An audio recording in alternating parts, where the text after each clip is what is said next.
Antes hablábamos de la libertad de expresión en Miami, en la Florida, la libertad de expresión para el gobierno de Estados Unidos, para el actual gobierno de Estados Unidos. Y vemos cómo este gobierno de Estados Unidos interpreta la libertad de expresión y la libertad de prensa.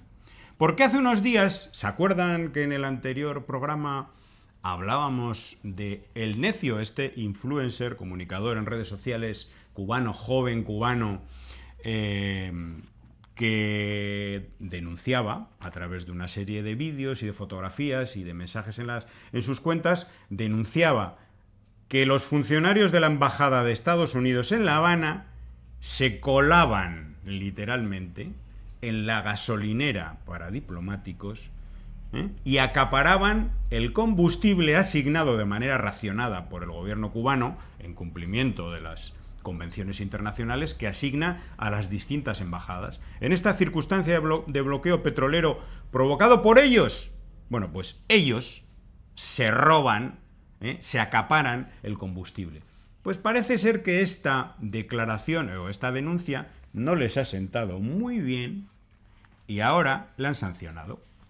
Han sancionado al periodista y ya no le van a dejar entrar a Estados Unidos. ¿Qué cosa es?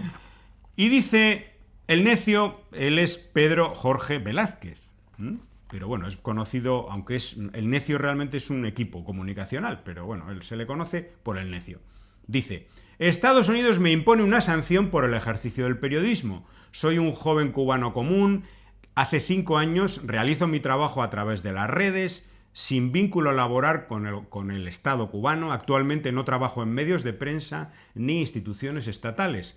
En su informe aluden como acoso mi última investigación periodística, donde demuestro la compra de gasolina por parte de diplomáticos de Estados Unidos. El mismo combustible que le bloquean a Cuba, luego lo consumen y lo acaparan.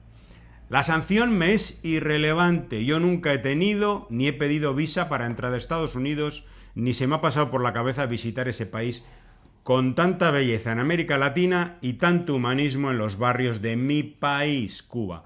Pero sí necesitamos denunciar esta violación a la libertad de prensa. No es un ataque personal, sino un precedente de censura y coerción, sobre todo joven cubano, que se exprese contra el bloqueo a Cuba.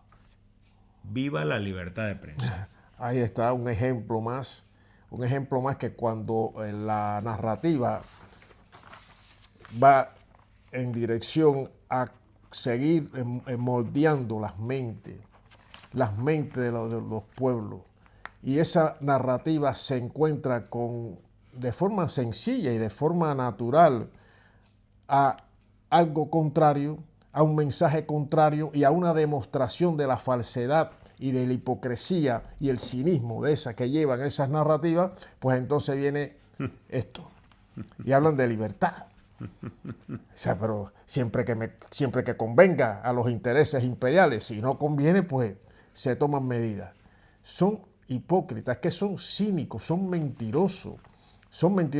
Y entonces quieren que lo que ellos piensan que debe ser la libertad de un país, Cuba, como el ataque a Venezuela también, no podemos olvidar ese hecho tan alevoso, también criminal, pues ellos ese diseño lo quieren implantar en países independientes, soberanos, como el caso de Cuba. Pero cuando esa narrativa choca con la verdad, pues entonces ya ahí no hay libertad. ¿Eh?